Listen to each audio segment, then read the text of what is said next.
Bayangin, sebuah bengkel batik legendaris di Yogyakarta hampir tutup. Bukan karena kualitasnya buruk, tapi karena satu hal yang sering diremehkan, yaitu manajemen.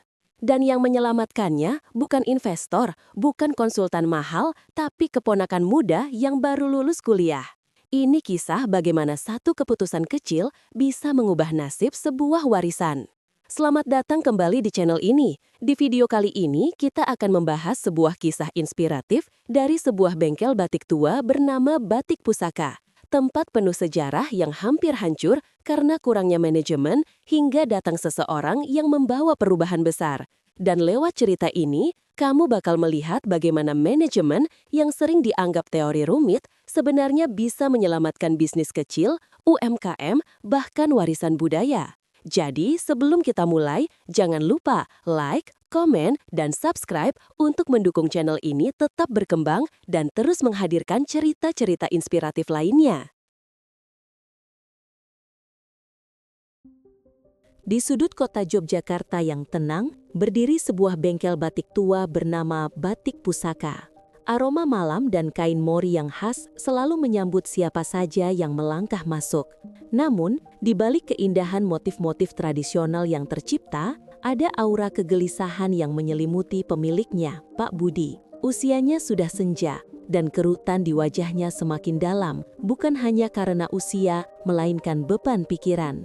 "Maya, apa yang harus Bapak lakukan?" Keluh Pak Budi suatu sore kepada keponakannya yang baru saja lulus kuliah bisnis. Penjualan semakin menurun, persediaan bahan baku sering habis mendadak, karyawan sering mengeluh gaji terlambat, dan Bapak sendiri tidak tahu uangnya pergi kemana. Maya, dengan kacamata bertengger di hidungnya, mengamati sekeliling bengkel. Kain-kain batik berserakan, tumpukan pesanan yang belum terproses menumpuk di satu sudut, sementara di sudut lain, beberapa pekerja tampak kebingungan menunggu instruksi. Ia menghela napas. "Bapak butuh manajemen, Pak." Pak Budi mengerutkan kening. "Manajemen? Itu kan urusan perusahaan besar, Nak. Bapak ini cuma pengrajin batik."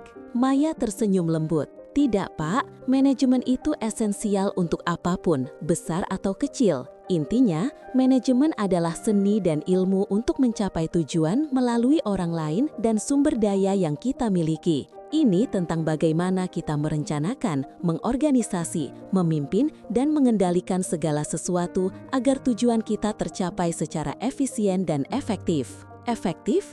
Efisien?" Pak Budi mengulang, tampak bingung. "Betul, Pak. Efektif berarti melakukan hal yang benar untuk mencapai tujuan. Efisien berarti melakukan hal itu dengan cara yang benar, menggunakan sumber daya seminimal mungkin tanpa mengurangi kualitas." "Nah, sekarang mari kita lihat batik pusaka ini." Maya memulai, mengeluarkan buku catatan kecilnya. Maya memulai dengan mengamati proses produksi. Ia melihat Bu Siti, seorang pengrajin senior, sedang kebingungan mencari pewarna yang tepat.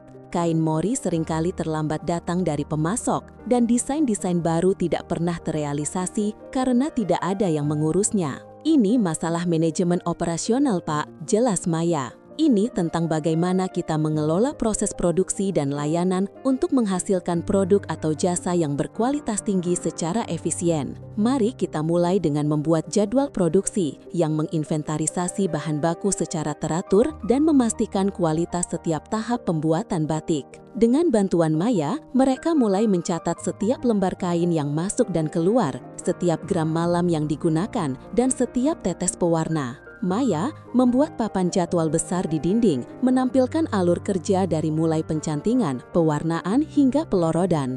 Bu Siti dan pengrajin lain awalnya merasa canggung dengan sistem baru ini, tetapi perlahan mereka merasakan manfaatnya. Bahan baku tidak lagi habis mendadak, dan alur kerja menjadi lebih teratur. Mereka bisa melihat pesanan mana yang harus diprioritaskan. Selanjutnya, Maya beralih ke masalah karyawan. Ia melihat beberapa pengrajin tampak lesu, sementara yang lain merasa pekerjaannya tidak dihargai. "Ini adalah ranah manajemen sumber daya manusia, Pak," kata Maya. "Manajemen SDM fokus pada bagaimana kita merekrut, melatih, mengembangkan, memotivasi, dan mempertahankan karyawan. Karyawan adalah aset terbesar kita, Pak. Mereka yang membuat batik pusaka ini hidup. Maya mengadakan pertemuan dengan semua pengrajin. Ia mendengarkan keluh kesah mereka, menjelaskan visi baru batik pusaka, dan memberikan pelatihan singkat tentang teknik-teknik baru yang bisa meningkatkan efisiensi tanpa mengurangi kualitas. Ia juga membantu Pak Budi menyusun sistem penggajian yang lebih transparan dan bonus kecil jika target produksi tercapai. Perlahan, senyum kembali merekah di wajah para pengrajin. Mereka merasa dihargai dan memiliki tujuan yang lebih jelas. Produktivitas pun meningkat. Masalah keuangan adalah yang paling rumit. Pak Budi hanya menyimpan catatan di buku usang yang sulit dibaca. Ini manajemen keuangan, Pak. Maya menjelaskan sambil menunjuk tumpukan kwitansi dan catatan acak. Ini tentang bagaimana kita mengelola uang perusahaan, bagaimana kita mendapatkan dana, bagaimana kita menggunakannya, dan bagaimana kita melacaknya. Kita perlu membuat anggaran, mencatat setiap pemasukan dan pengeluaran, menganalisis biaya produksi, dan menetapkan harga jual yang tepat. Maya memperkenalkan buku kas sederhana dan spreadsheet di komputernya. Setiap hari, Pak Budi dan Maya mencatat setiap transaksi. Mereka mulai menghitung biaya produksi per lembar batik, mengetahui produk mana yang paling menguntungkan, dan mengidentifikasi pengeluaran yang tidak perlu. Dengan data yang jelas, Pak Budi akhirnya bisa melihat dengan pasti kondisi keuangan perusahaannya. Ia mulai bisa merencanakan pembelian bahan baku dan pembayaran gaji tanpa rasa cemas. Produk kita bagus, Pak, tapi orang-orang di luar sana tidak tahu, kata Maya suatu hari. Ini masalah manajemen pemasaran. Ini tentang bagaimana kita mengidentifikasi kebutuhan pelanggan, mengembangkan produk yang memenuhi kebutuhan itu, menetapkan harga yang menarik, mendistribusikannya, dan mempromosikannya. Kita harus menjangkau pasar yang lebih luas. Maya mulai mengambil foto-foto batik yang indah, membuat akun media sosial untuk batik pusaka, dan bahkan mendesain ulang logo. Ia membantu Pak Budi berpartisipasi dalam pameran kerajinan lokal dan menjalin kemitraan dengan toko souvenir di bandara. Mereka mulai menawarkan desain-desain yang lebih modern di samping motif tradisional untuk menarik pelanggan muda. Hasilnya luar biasa. Pesanan mulai berdatangan dari berbagai tempat, bahkan dari luar kota. Setelah beberapa bulan, batik pusaka mulai menunjukkan tanda-tanda kebangkitan, penjualan meningkat, keuangan stabil, dan para pengrajin bekerja dengan semangat baru. Namun, Maya tahu bahwa manajemen tidak berhenti di situ. Pak, kita juga perlu manajemen strategis, kata Maya. Ini tentang bagaimana kita merencanakan masa depan jangka panjang perusahaan. Apa visi kita 5 atau 10 tahun ke depan? Bagaimana kita akan bersaing di pasar yang terus berubah? Ini tentang menetapkan tujuan besar dan menyusun rencana jangka panjang untuk mencapainya. Mereka duduk bersama, memimpikan masa depan batik pusaka. Mereka memutuskan untuk tetap mempertahankan tradisi sambil berinovasi, memperluas jangkauan pasar hingga ke luar negeri, dan bahkan membuka pelatihan membatik untuk turis.